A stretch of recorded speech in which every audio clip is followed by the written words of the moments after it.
बताइए सर क्या। सर हमने ये पार्किंग के मुद्दे को लेकर धरना लगाया है। हम 2014 में यहाँ पर एक पार्किंग निर्माण किया गया था एसडीएम सतीश सैनी जी की तरफ से। पता नहीं किन कारणों से 2019 में इस पार्किंग को बंद कर दिया गया और हम जब पार्किंग बनाई गई थी शहर की ट्रैफिक समस्या का काफी हद तक हल हो गया था, पर सरकार को शायद डबवाड़ी वासियों का खुश रहना पसंद नहीं है सरकार को, इसलिए इस पार्किंग को बंद कर दिया गया।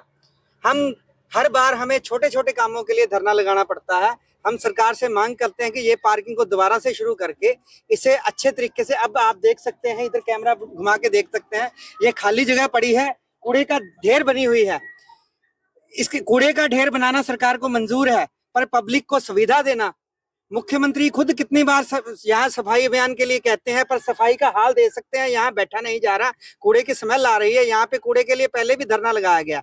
सरकार को क्यों पता नहीं क्यों पसंद है यहाँ कूड़ा रहे। एक तरफ तो सरकार कूड़े के खिलाफ अभियान छेड़ रही है, इतना इतना पैसा खर्च कर रही है, दूसरी तरफ यहाँ सरकार पार्किंग की बजाय, लोगों को सुविधा देने की बजाय यहाँ कूड़े का ढेर बना के रख रही है। जीएम साहब से खास अनुरोध करूंगा कि इस स्थिति को देखें और पब्लिक की सुविधा, यह है महकमा आपका नहीं है, आप यहाँ सिर्फ अफसर हैं। जीएम साहब आप यहाँ सिर्फ अफसर हैं, आपको चाहिए कि यहाँ की हमारी मांग को देखते हुए जो यहाँ पार्किंग बनी हुई थी आपने उसे बंद कर दिया। हम ये चाहेंगे इस पार्किंग को दोबारा से शुरू किया जाए और इसे बाजार वासियों को, शहर वासियों को तोहफे के रूप में दिया जाए। हमने किसी भी नेता को ऐसा नहीं है जिसके आगे हमने अपनी मांग को ना रखा हो। पता नहीं फिर भी किन कारणों से सरकार के कानों में हमारी मांग नहीं पहुंच पाती। हम यही कहेंगे हमारा धरना जब तक जारी रहेगा जब तक हमें पार्किंग का हक दिया नहीं जाता। धन्यवाद। जैसे आपने सीएम सैनी को याद किया, सीएम सैनी बोल रहा हूँ, एसडीएम सैनी को याद किया, उस टाइम वो उनके पास जीएम पद का कार्यभार भी था, तो उन्होंने ये पार्किंग शुरू करवाई थी, लेकिन कुछ पार्टी विशेष ने उनको ट्रांसफर करवाया था। उसके बारे में आप कुछ कहना चाहेंगे? नहीं सर, मैं किसी ऐसे विषय पर बात नहीं करना चाहूंगा। हमारा मुद्दा सिर्फ पार्किंग का है। सरकार के अपने कई मुद्दे होते हैं जो चलते रहते हैं, हम सिर्फ पार्किंग पर बात करेंगे। हमारा सिर्फ मांग ये है कि हमें पार्किंग दी जाए। जीएम साहब को इस बात को समझना पड़ेगा कि यहाँ शहर को गंदगी की नहीं पार्किंग की जरूरत है। जी बिल्कुल, अगर सैनी साहब ये कर सकते थे तो ये अभी जीएम, अब को जो जीएम है वो भी ये कर सकते हैं। देखो सर, तब वो एसडीएम के पद पे थे, जीएम के पद पे थे, उनके पास इतनी पावर थी कि वो इस बात को समझे कि यहाँ शहर में पार्किंग की जरूरत है। उन्होंने किया भी। हम अपनी सरकार से, हमारी सरकार ही है, हमारे द्वारा चुनी गई सरकार है, हम उनसे मांग करेंगे कि पार्किंग को शुरू करवाएं और पब्लिक को जो उनका हक है वो दें। जी बिल्कुल, थैंक यू।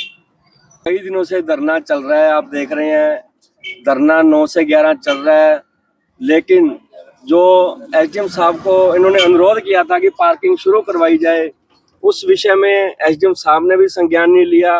मजबूर होकर हमारे भाइयों को, बड़े बुजुर्गों को यहाँ पे धरना देना पड़ा और वो धरना शांतिपूर्ण चल रहा है, लेकिन अभी तक भी किसी अधिकारी का इस ओर ध्यान नहीं गया है। तो मैं सरकार के नुमाइंदों से, हमारे शहर के आला अफसर जो एसडीएम साहब हैं, जीएम साहब, उनको भी ये संज्ञान में लाना चाहता हूँ कि ये धरना यही नहीं रुकने वाला, ये अब आगे बढ़ेगा।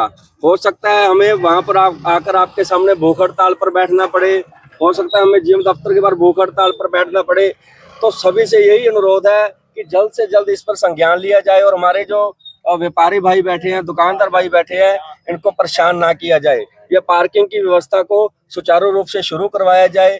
जो भी इसकी नीति बनती है उसको बनाकर हमें पूरा इस पार्किंग को बनाकर दिया जाए। मैं तो यही कहना चाहता हूँ बस। Thank you sir.